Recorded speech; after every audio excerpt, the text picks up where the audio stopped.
And since you're all here and engaged in this sort of inquiry and listening to this sort of lecture, I assume that you're all on the process of waking up.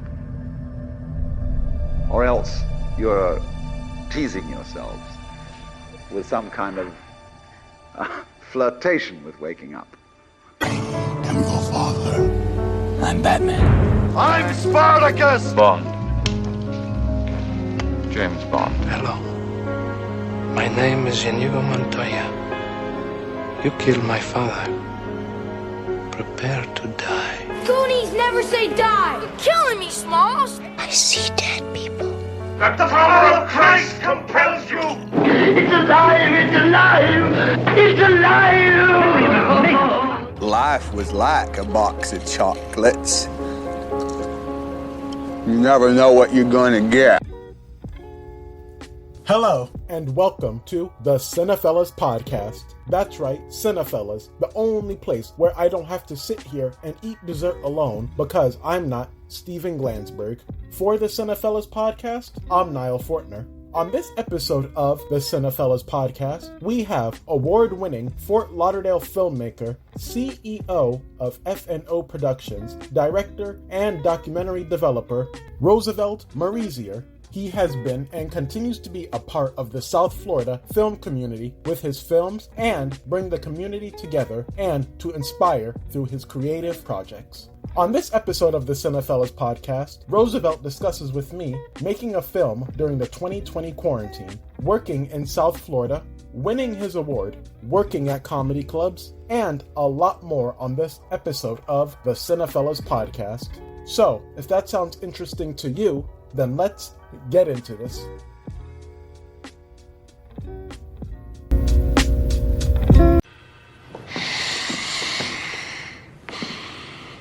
Why do you suppose I just hurled a chair at your head, Neiman? I don't know. Sure you do. Oh, it's horrible. They're torturing him. What are we gonna do, Buzz? Use your head. But I don't want to use my head!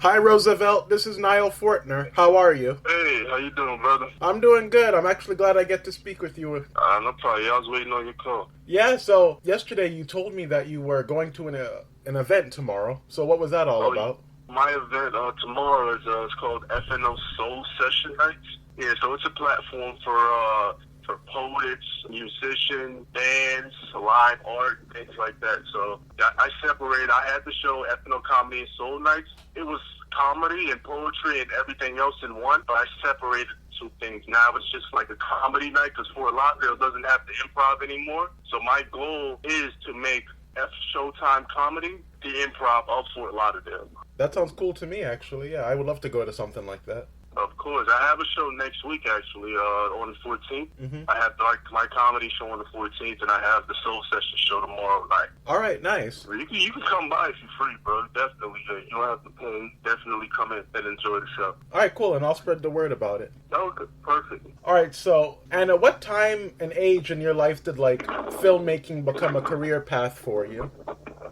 Yeah, 26, man. I was just at a point in my life where I was just working a 9 to 5 that I really, I enjoyed it for a while, but after a while I was just like, why am I still doing this? It's not fulfilling. I wasn't happy, you know what I mean? And filmmaking has always been a thing for me ever since I was young. I always knew how to write.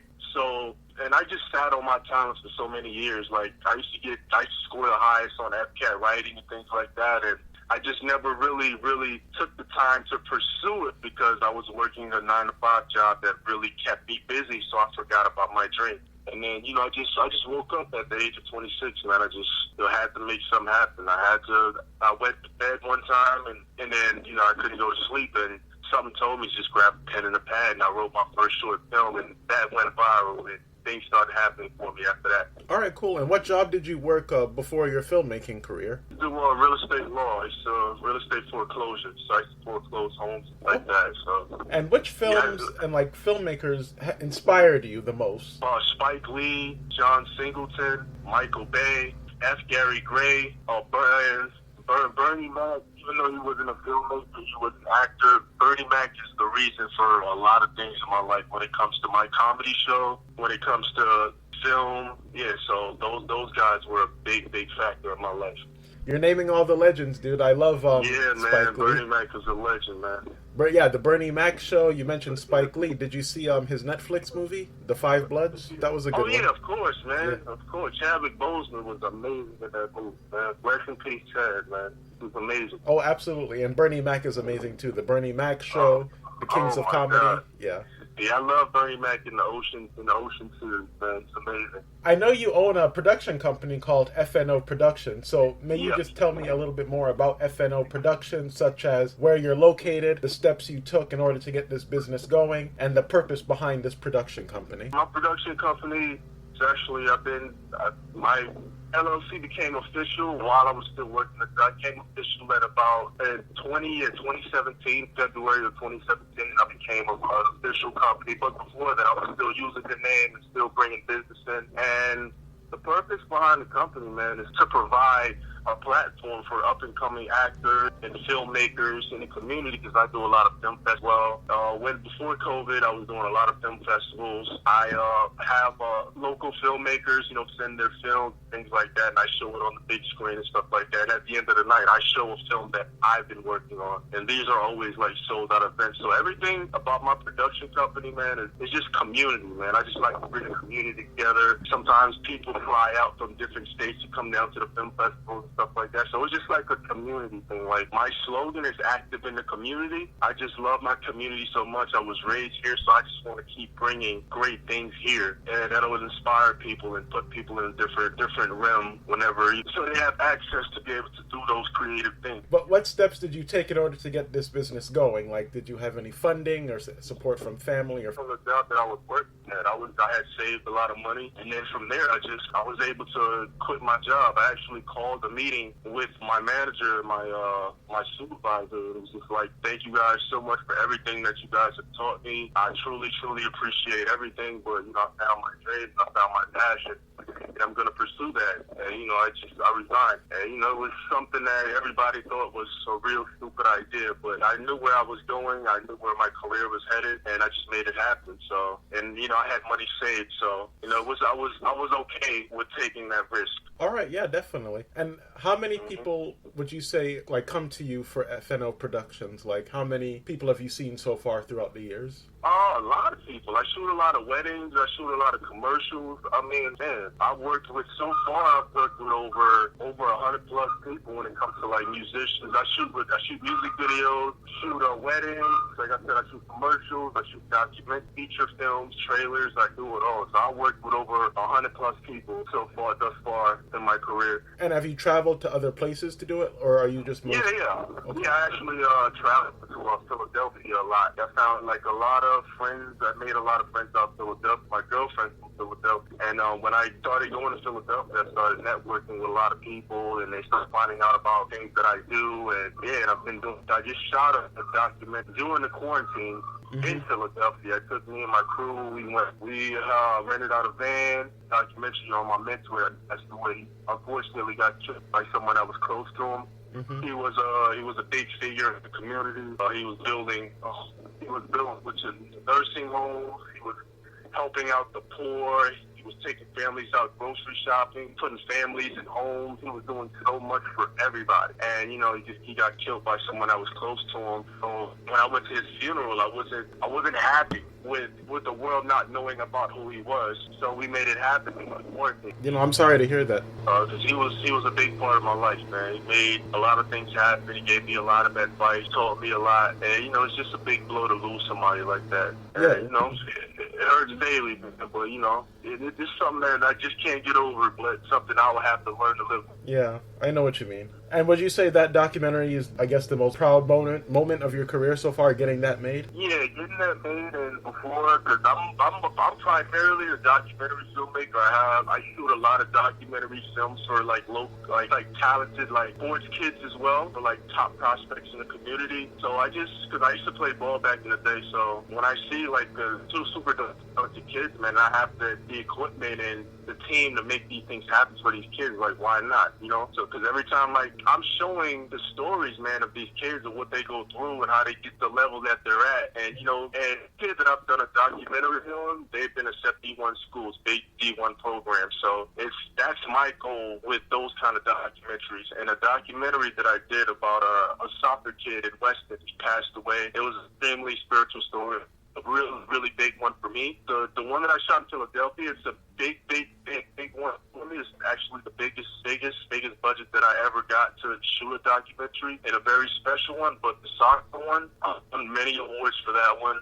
It was featured on Univision. I'm sure you heard about Univision. Yeah, it was featured on Univision, and you know, it's been a big mark in my career when that documentary came out. And it was an extremely sad story because the kid passed away. He fell. He was casually skateboarding at Vista View Park. He fell. He hit his head, and he became a vegetable after that. And when he passed, his mom went into his room, and she found letters and notes and things of him saying that he knew that his team was going to win the state championship that year, and they won. And you know, and there was games that they'd be playing. They didn't know how they won that game. They felt like he was there with them every single time they stepped on that field. And it was just a crazy story, man. Very, very crazy, inspiring, motivational, sad story. And these are high school students too, right? Yeah, Weston High School. Yeah. All the schools that I've worked with so far. I worked with BC too, but for the most part, I worked with a lot of high school kids. And, you know, speaking of the documentary and the quarantine, what was it like, you know, filming during a pandemic? Oh, man, it was definitely like, you know, tough people, man. And, you know, I trust my crew and my mentor's family. They trusted we were all masked. We followed procedures, had a hand sanitizer, make sure everybody was safe, gloves, and it was really tough, man. And just dealing with that pandemic and outside in Philadelphia, riding around in a van with the crew and risking getting sick. But we had to get this project done. I didn't want to wait any longer because just had to make sure that I get a shot. You know what I mean? I wanted to out before his birthday. His birthday's in June. As of next year, I want to get this project out before June. So I didn't want to wait any longer. You know, I'm the type of guy, I'll take a lot of risks because I want to be great. So I like to make things happen. Because you mentioned that you have creative films too, not just documentaries. Yeah, I do. Yeah, I was just curious, like what type of creative films do you work on? And work on a lot of projects. You know, a lot of very crazy, twisted love stories. I have a project named Distant Lies. That's actually a project that I wrote in the midst of me quitting my job. It's just a crazy story about a crazy love triangle. You know, I'm more so on the Tyler Perry tip, and I shoot a lot of motivational stories as well. So that's more of my speed. Crazy, twisted love stories and they're motivational short projects. Okay, and do those films like aim to say anything about society or culture, or is there like a theme or a message throughout your work? Oh yeah. When it comes to my motivational stories, those, you know, for young kids, man, because I have a lot of kids that, you know, that I dealt with that's obviously, man, they're in jail now because, you know, I've tried, you know, I put them in film, motivational sports, basketball films, and, you know, they've resorted to these are kids that could have been in the NBA and headed to the NBA, but, you know, they let the lifestyle of other people, you know, influence them to not chase those dreams and, you know, find themselves in a bad situation, man. So, yeah, a lot of my motivational sports is to aim towards to motivate the culture, to motivate the kids to be great, you know what I mean, and not follow bad influence, things like that. So that's the goal of my short films, of my motivational shorts. Even with my shows, man, everything is so diverse, man. I love everybody, you know what I mean? I want to make sure, you know, everybody, you know, have an opportunity to be great. No, definitely, yeah. You know what I mean? And how do you come up with your like ideas? Like, what's your creative process like? Do you like think of an idea or something? Yeah, man, I just listen to a lot of Nas. You know, every time I just Nas and Common. I listen to a lot of hip hop, the big inspiration of my life. I listen to a lot of Nas. I'll listen to all his albums, and from there, I just come up with a bunch of creative ideas. What's your favorite Nas album? My favorite album, Nas? Yeah. Oh man, all of them, man. All of them, every single one of them. But one that stands out to me is Illmatic, and It Was Rick. Illmatic, I knew that would be your answer. I love that album. Yeah, man, because I grew up listening to Nas. You know, Nas was definitely like a big inspiration to everybody from where I'm from, because I'm not from America. I'm from the islands, from the Bahamas. Mm-hmm. I'm half Haitian and Bahamian. Yeah, so Nas was definitely a cultural image, you know, that really, really, you know, helped a lot of people in the Caribbean. So, you know. So I grew up listening to him, and he was a big influence. All right, cool. And, you know, he came out with an album recently. Oh, yeah, King's Disease. That's amazing right. Album. Yeah. Mm-hmm. Amazing album. Amazing. So, like, you'll, like, listen to certain songs, and they'll, like, say a verse or something, and then you get to writing a script or something like that? Yeah. For example, this album called I Am, it's this song called Undying Love. So he pretty much tells a story from beginning to the end mm-hmm. of when, you know, he has a wife, and he's married, and he's happy. You know, he leaves to go handle some business, and, you know, he comes back home, flies her a day early, and he's in the bed with another guy, and it's just crazy. So I have a short film based off the whole song. It's mm-hmm. called Undying Love. Okay, nice. Crazy, crazy love story. Because his stories are so vivid, you know what I mean? So I could just listen to him and create a film, because his thinking is just so Hollywood. I just love him so much. Absolutely, yeah. And what would you say is your unique, like, filmmaking or even your writing quirk? Like, in other words, what makes you different from other creative and visual artists? Do you have, like, a certain style that you're filming that makes you, like, well-known, like how Spike Lee has the dolly shot, for instance? Yeah, I just want to say, this by my crew, man, and the different cameras that I use, and my editing style is different. So they automatically know it's my film from my editing style, from the quality. I always shoot high-quality projects. I love the Sonys, shoot them with the Black Magics, I shoot with the Reds. Like me, I'm always a go hard or go home kind of guy. And, you know, that's how I differentiate myself from other filmmakers. All right, nice. And, you know, you mentioned you worked with some local Fort Lauderdale musicians. So which musicians have you worked with so far? Worked with Kiba. Mm-hmm. Her name's Kiba. Kiba Music. She's amazing. She's a soul guitarist. She's a pure, true artist. I've worked with Dina Edine. You probably heard of Dina. Yeah, Dina Edine. I've worked with B.B. Borja. She's amazing. Yeah, all of these artists here have potential to make it as far as they want to make. And, you know, it's been a pleasure being able to work with all these artists and being able to provide a platform for them to come and perform in front of a crowd. You know what I mean? Because every event that I throw is always sold out. I've built my audience for so many years, and, you know, I don't even have to promote anymore, you know, and people just come out. You know, it's amazing to be able to do those things, man. I feel great. I feel like I'm so blessed. I just want to say thank you, God, man. God is the greatest, man. God is the big inspiration in my life, man. You know, he's helped me through a lot of difficult times, and, you know, I just want to thank him every single day. Mm-hmm. But those are three amazing artists that I work with. I work with many more. I have a long list, but I don't think you would want to know every single one of them. And do you find that there's a difference between, like, creatives and filmmakers based on location? Like, do you think the Fort Lauderdale filmmakers are different or have a different style than those in Miami, for instance? Fort Lauderdale, I feel like here we just like, I'm just speaking for myself. Mm-hmm. Just off the things that I do down here, you know, I base it different, because I don't see a lot of people doing the things that I do, because I do a lot of, you know what I mean, and in Miami I don't see much people doing a lot of films with the high school kids and stuff like that. I just feel like that's the difference between Miami and Fort Lauderdale when it comes to me. I can't speak for anybody else, but, you know, I'm just going to only speak for myself when it comes to that. And going back to the high school, have you been to other high schools in Fort Lauderdale and Miami? Yeah, Northeast High School. Have I shot anything at other high schools? Yeah, that too, yeah. Other than Western, Northeast High School. I worked with, shot a documentary for the Broward College basketball team. Yeah, so Northeast is pretty much like a school that, I do a lot of work for. I mentor the kids there, and I shoot a lot of, I'm like a big image for them there, just image of inspiration. And yeah, BC, I do a lot of work with Broward College. Well, so yeah, those are two top schools that I do a lot of work for.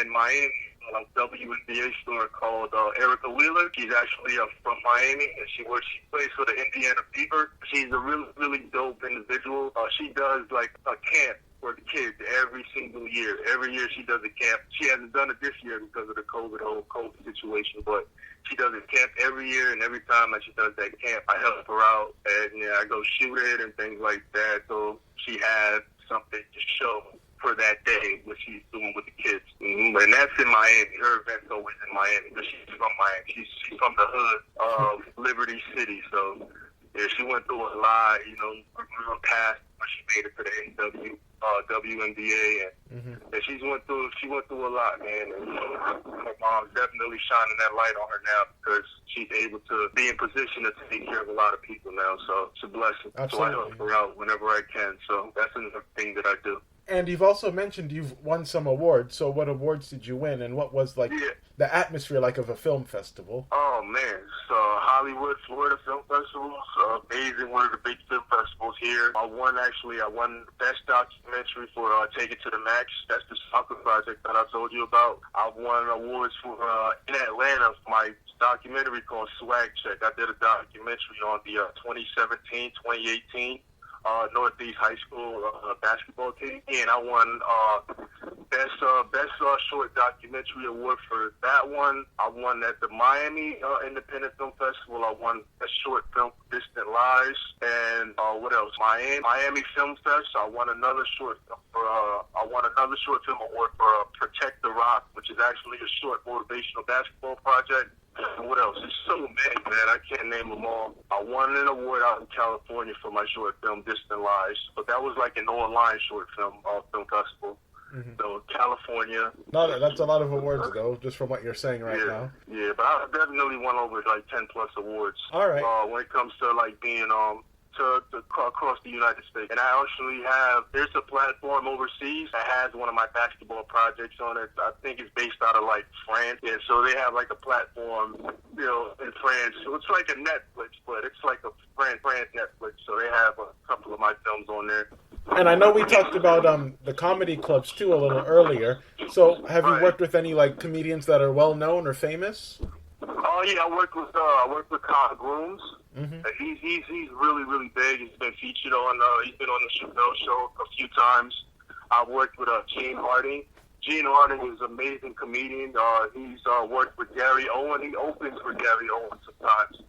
So those are two of the top guys that I've worked with thus far. But one of my goals is to book Michael Black. So I'm continuously working to book the guys that I want to book. But I give a lot of local a lot of local comedians, great comedians, because my platform is not open mic, so I go out and I research, like watch different comedy shows. I even fly to different cities and just scout, you know what I mean? Because I always want to make sure that the people, that's paying to come to my show, that they enjoy the show, right? And that they laugh, So yeah, Kyle Grooms is a big comedian I've worked with before. And Gene Harding. Yeah, I feel like I've heard of them before, actually. Yeah, you definitely have, man. Two hilarious dudes, man. And I worked with Julie Bates. She's actually a friend of Tiffany Haddish. Okay. So those three are my top. Film a few things, but my shows were dead. I couldn't throw any shows. And my shows, my comedy shows, my poetry shows, that's my therapy. It gets me through the week. When I have a busy week of film, I'm able to go to my show and just unwind and just laugh and just listen to some deep poetry and just have a great time, So, not having my show for a while really put me in a depression. But now that I'm back, I'm really, really happy. Well, look at you little movie lover. You made it all the way to the end of this podcast episode, which means you love us just as much as we love you. We would also really love if you could head over to Cinephellas.com and the Cinephellas on YouTube, because over there we always have a lot of cool stuff coming your way, such as movie reviews, videos, news, more podcast episodes like this one, and a lot more. So, if you haven't already, subscribe and join the Cinephellas family. Also, make sure you stay updated with us and follow Cinephellas on social media, such as Twitter, Instagram, and Facebook. We at Cinephellas really do appreciate all your support. Well, like Travis Scott's brown Batman Halloween costume, it's time for me to put this away and for this podcast episode to come to an end. At least for now. For the Cinephellas, I'm Nile Fortner, and remember, the only way to get to Capone is the Chicago way. Rest in peace, Sir Sean Connery, and I hope you have a good rest of the day and a good night. Why so serious? I am serious, and don't call me Shirley. Well, nobody's perfect. Go ahead. Make my day. E.T. Phone home. There's no place like home. Hasta la vista, baby.